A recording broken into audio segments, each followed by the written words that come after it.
Hello, I'm Jim. Welcome to my channel. Today I'm going to be reviewing a three-volume history by Peter Marshall and David Manuel, The Light and the Glory from 1492 to 1793,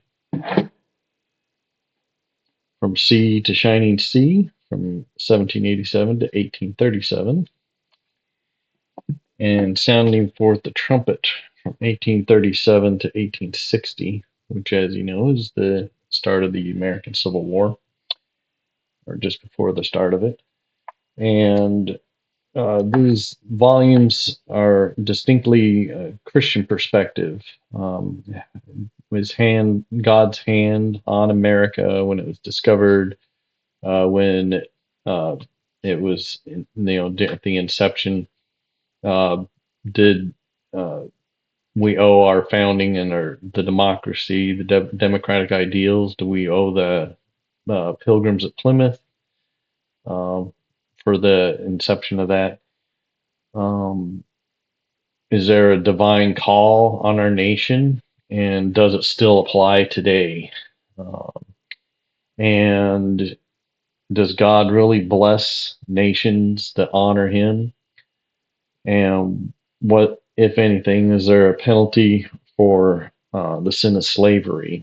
And have we paid the penalty? So these are the kinds of questions that these authors ask, and they go through the same events that you get in your school history, but they do apply a distinctly Christian perspective on those events.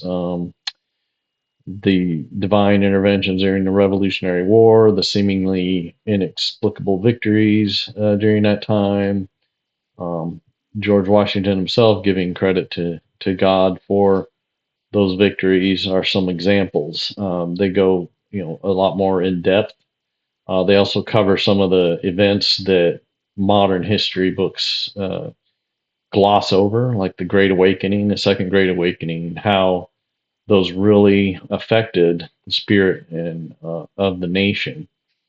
Um, and of course, throughout the inception of the nation, we had the abomination of slavery and uh, God's dealing with the nation as a corporate body for that sin.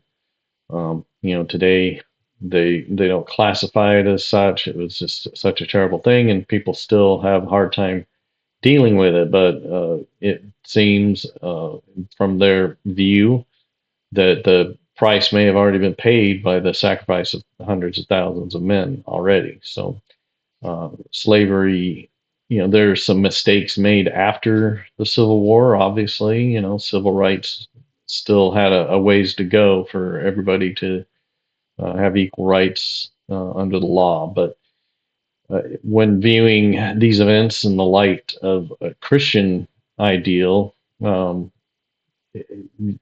it gives you a different perspective. These authors do a good job of tying that um, Christian heritage into the American history, which, like I said, is not readily apparent in modern textbooks.